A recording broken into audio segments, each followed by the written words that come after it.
Galnet News Digest, 12th of July 3308. We read the news so you don't have to. In this week's news, we wonder if salvation will ever deliver. The FIA is still trying to catch up with Oberon Church, and we hear tales of the Barnacle Triangle.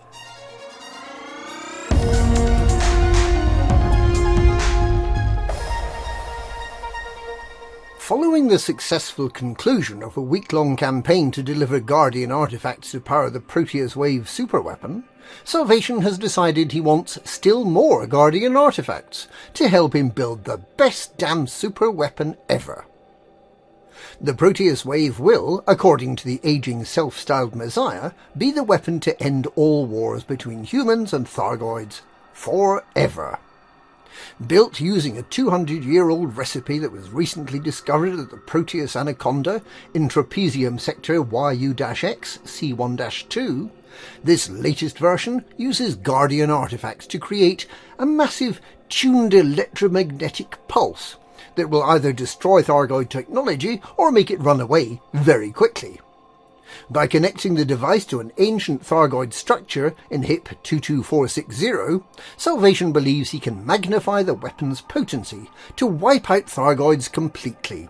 This modern-day Frankenstein doesn't seem to have considered whether a massive electromagnetic pulse might bring the Thargoid structure, which some believe may be a massive crashed hive ship, back to life, or what the potential consequences to humanity might be.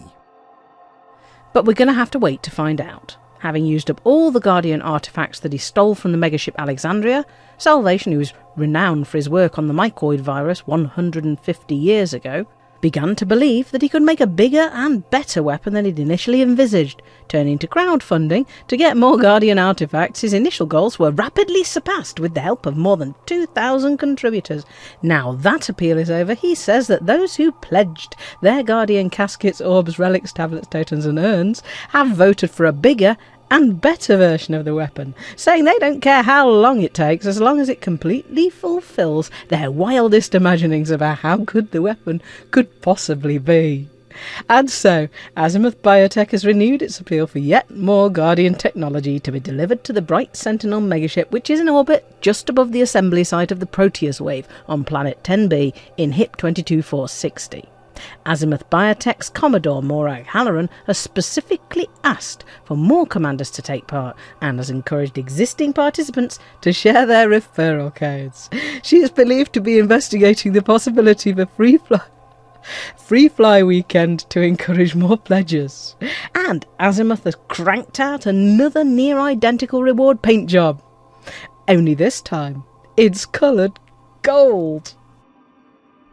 Some naysayers have suggested that this further appeal is simply a stalling tactic, and that Salvation can make more credits by having his superweapon in a state of perpetual development than by firing the finished product.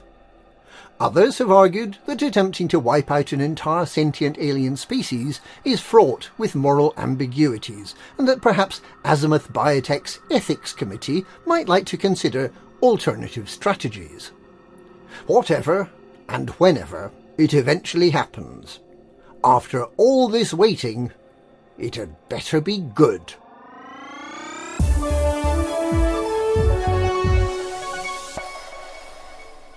The Federal Intelligence Agency doesn't seem to be having much luck capturing drug lord Oberon Church. They've been trying to catch up with this cunning crime boss for at least 3 years, and he keeps slipping the net. It's widely believed that Church, who masterminds the biggest and baddest drug cartel in the Federation and who markets insanely addictive narcotics, has FIA agents working for him. He has previously been able to penetrate FIA headquarters on Mars to assassinate an informer. The FIA has had some success arresting members of the gang and confiscating huge numbers of assets, but Oberon Church remains elusive. There are early signs that the FIA may be on the verge of appealing for assistance to capture this wily criminal, who apparently thinks of himself as the Man of Smoke. The controversial Proactive Detection Bureau is believed to be working to decrypt messages it found on confiscated data drives, which unbelievably may include the exact coordinates of Church's top-secret hideout.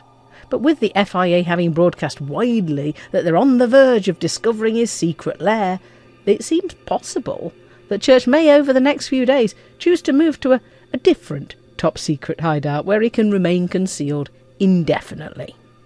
It remains to be seen whether there will be a week-long standoff between the FIA and the remainder of the Red family when the PDB finally decrypts those floppy disks.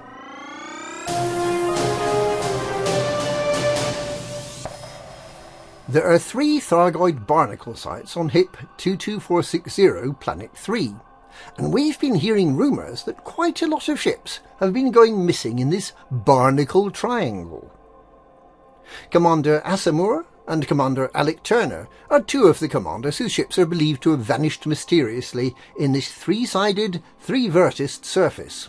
Some believe it's the 1.5G planet that sucks the ships down to be ripped apart on the rocks. Others believe that holes open up in the space-time continuum and suck the spaceships into a parallel universe. Still others have noted that Thargoid interceptors, normally observed to be entirely peaceful while munching on meta-alloys, appear to have a grudge against human ships and will open fire without warning, ripping another ass in the victim's ASP, or DBX, and leaving them with an inconvenient apex ride to the nearest shipyard more than 80 light-years away to pick up their replacement ship. Who knows which of these theories are true? Anyone wishing to perform practical experiments to see for themselves are encouraged to visit the Barnacle Forest labelled as Barnacle 3 on HIP 22460, Planet 3. And that's this week's Galnet News. Galnet News. Weatherspoon writes the news, so don't blame me.